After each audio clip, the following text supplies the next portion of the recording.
What is up, Flockers? That is my fellow Lockers and aspiring Lockers.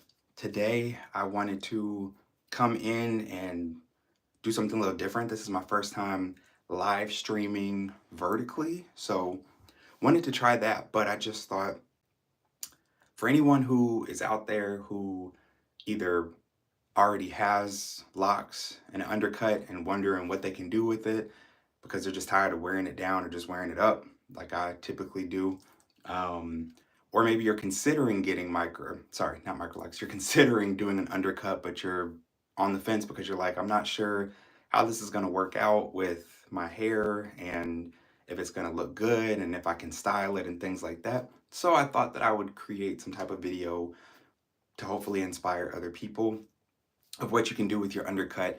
I personally am not a person who typically will style my locks a lot. I'm a very lazy locker in the sense that I just like to get up and go, which has been an awesome benefit of having locks is that I can just get up and go and shake and not have to do the most with my locks. But there are times that I want to do a little bit more than just waking up and going. So if you have been watching my videos lately, then you know that about a month ago, I did cut off a good portion of my locks and did an undercut. I just recently went back and lowered those because it had grown out. And I just recently trimmed them too, so that way I didn't have a ton of variations in the lengths of my locks, which I did for a while. And at first it didn't bother me, but the more I looked at it, I was like, yeah, this isn't really the vibe that I'm going for with locks doing all of this. So I got them even or more even for the most part to where I like it.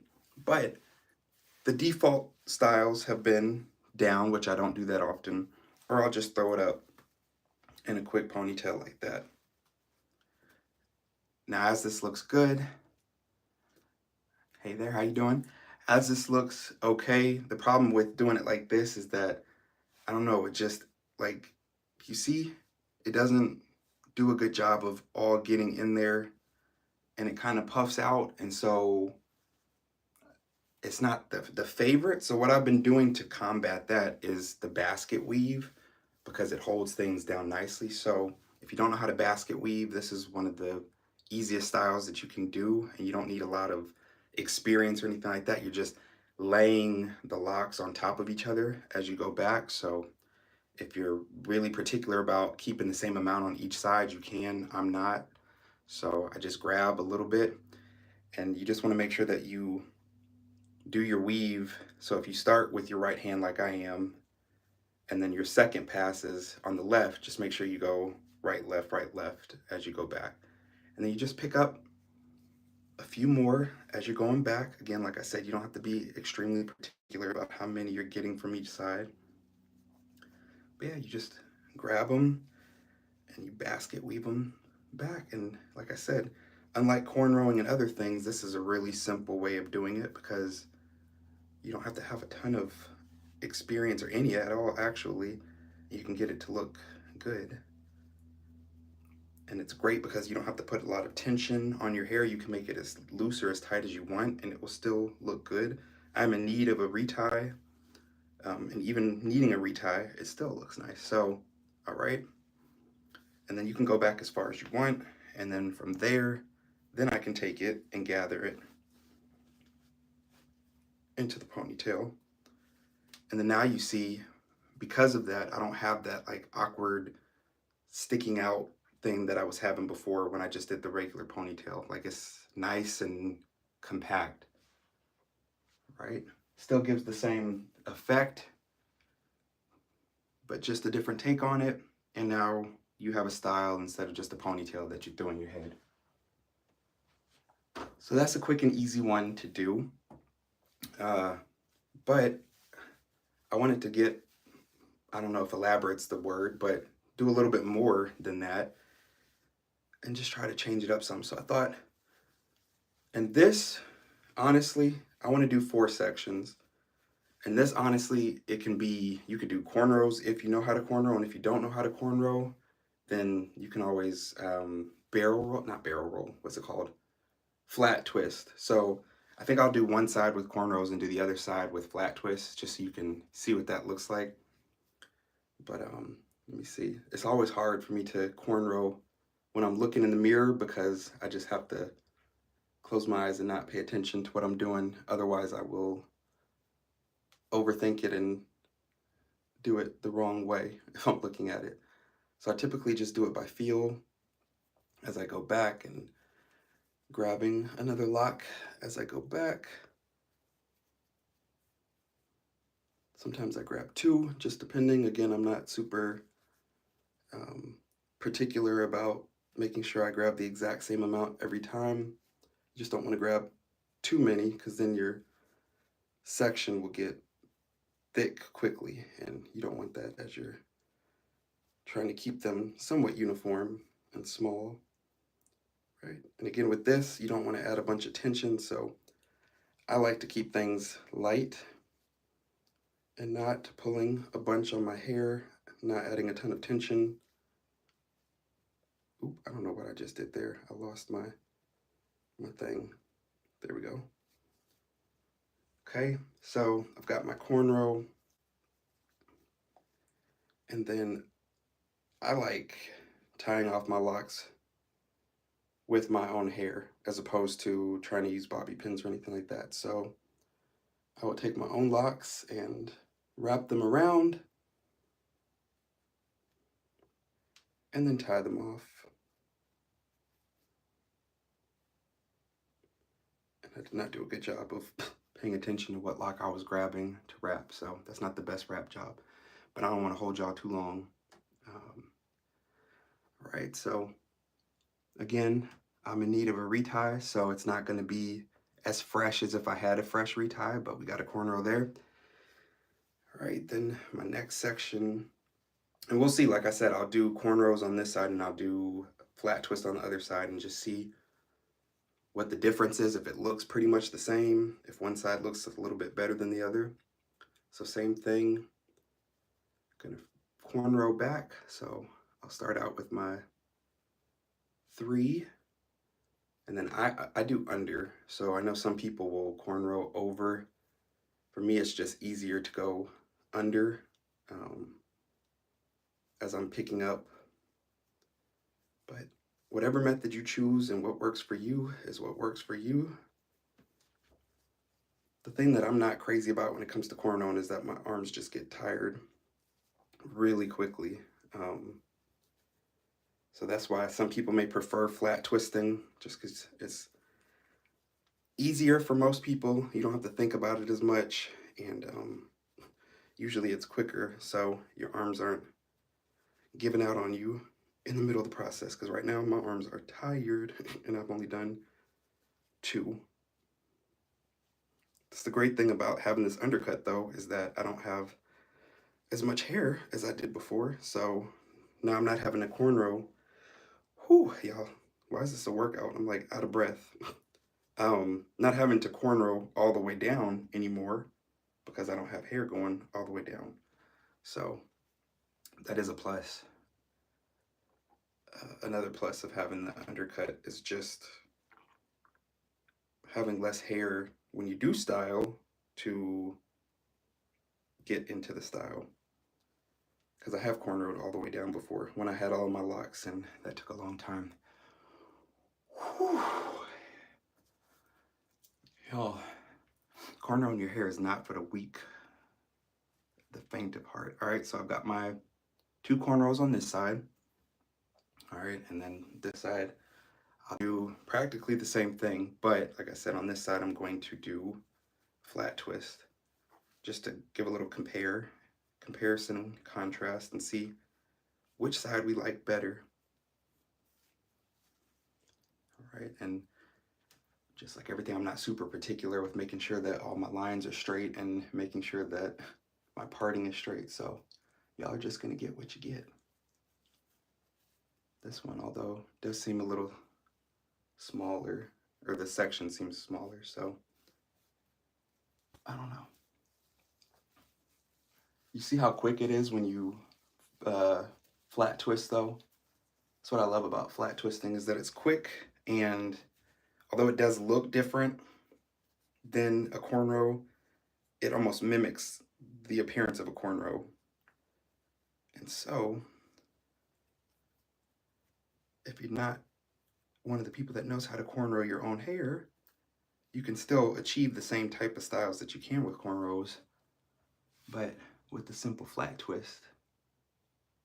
And you still get it kind of taut to your head. Again, minimal tension, all that good stuff. All right. Whew. And then same thing here. We'll flat twist this and start out small so that way the section isn't too large. But I flat twist going up. You can flat twist going down if you choose to. That's also another personal decision. It's just up to you and your interpretation of the style and what you want to do.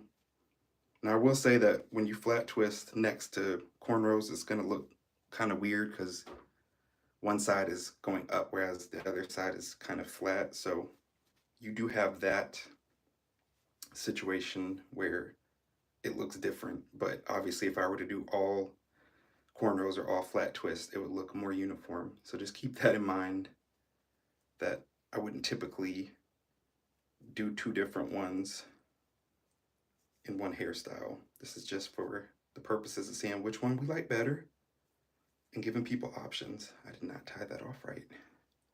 I don't know why I'm having a hard time tying off today. It's because I'm doing this live and knowing I won't be editing, I am messing myself up.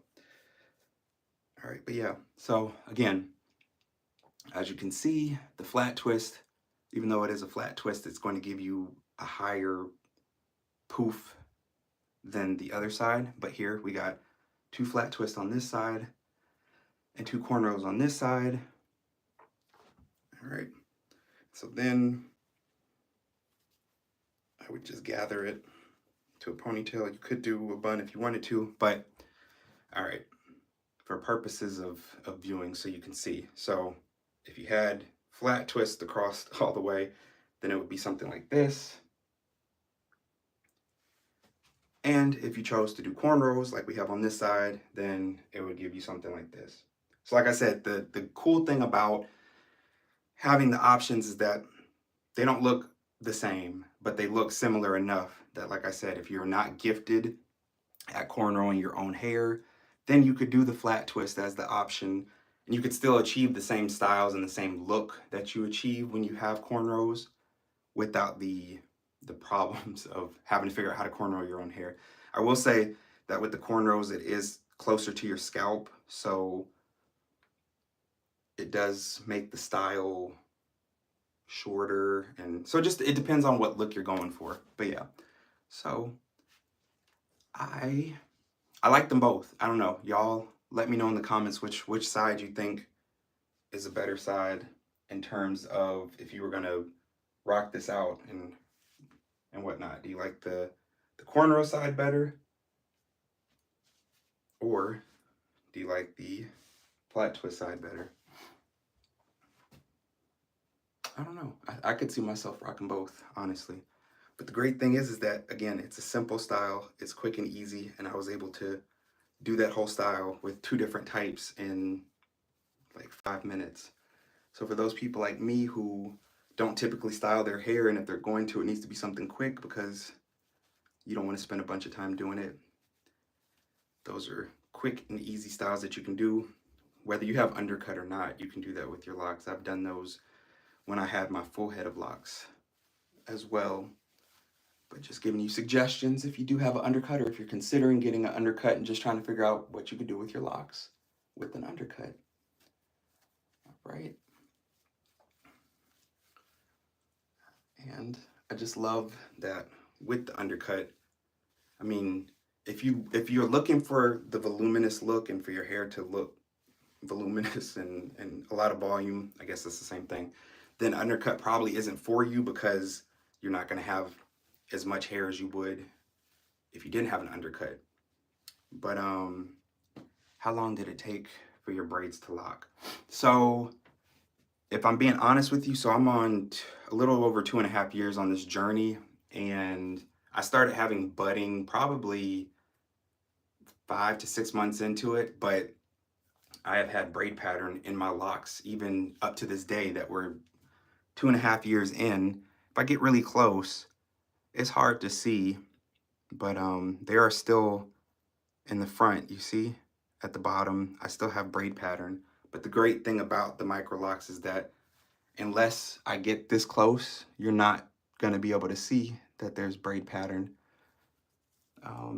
But I would say, you know, well, the ones that I've cut off, but in the back and stuff, those locked a lot quicker. Probably within a year, the braid pattern had disappeared um, in the back of my head and on the sides for a lot of it. But yeah, there is still braid pattern in some of them. You see, like we got braid pattern there and there. But it's not something that bothers me because, like I said, until I get up close, I can't even see it when I'm looking in the mirror in front of me. So I can't see the braid pattern. But yeah, it has taken a long time, and I've seen some other people on this platform who are 5, 7, 8 years into their journey, and at the ends they still have braid pattern. So I think if you were to do braid locks and you really wanted the braid to disappear throughout the entire lock, one thing that I always recommend is making sure that you braid loosely so that you're not, the tighter you braid, the longer it's going to take for it to loosen up and lose the braid pattern.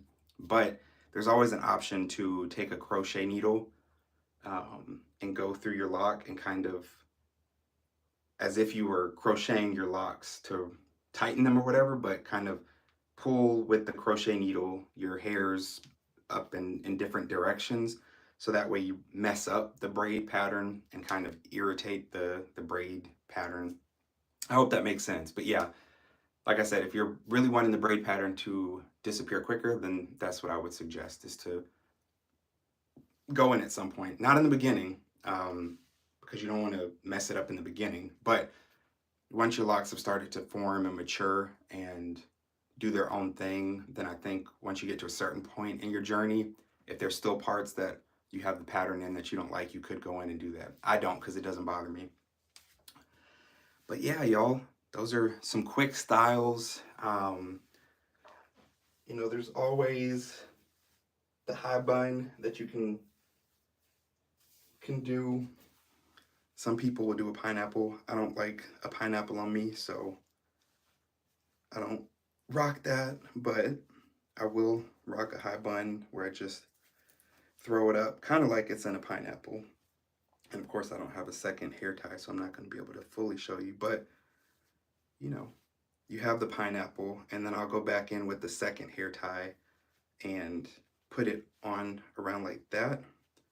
So then I get the high bun look as opposed to it being a pineapple. But yeah, and I like it, like having the undercut and then doing a high bun, high messy bun type thing. I mean, if you were particular and you didn't want it to be messy, you could do it in a way that all of your locks are pinned in and stuff. So it's just personal preference.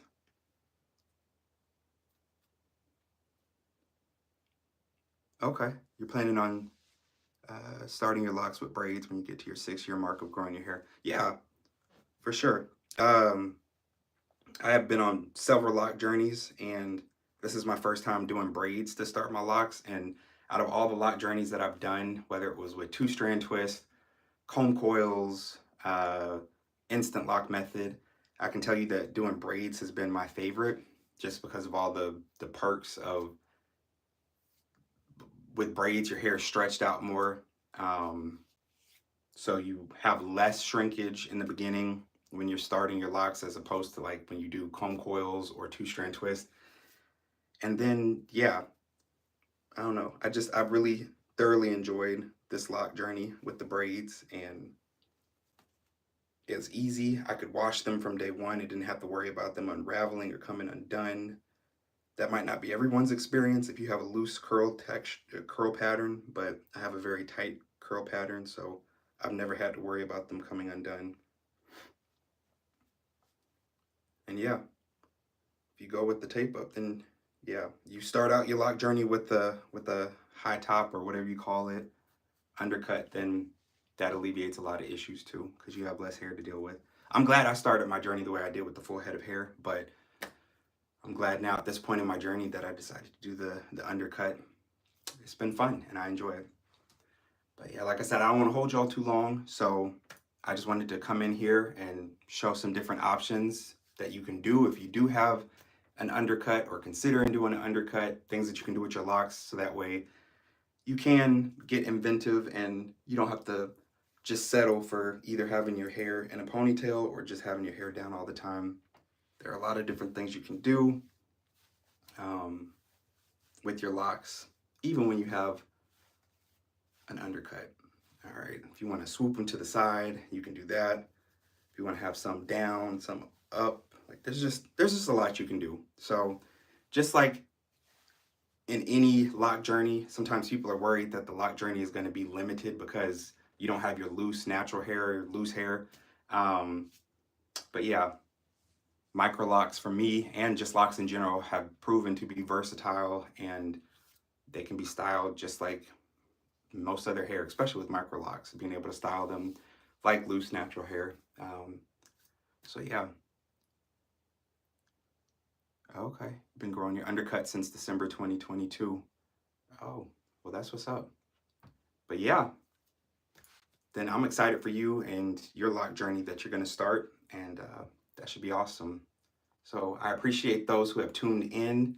Anyone that happens to watch the replay, make sure to leave some comments in the comment section, and I will make sure to engage back with you and respond. But let me know what you thought about the styles that I did. Let me know about your thoughts and opinions with the undercuts. If it's something that you have or that you would do, I'm interested in talking about it. Hope y'all have a wonderful day, and I will talk to you later. Bye. Except I don't know how to turn this live off. There we go.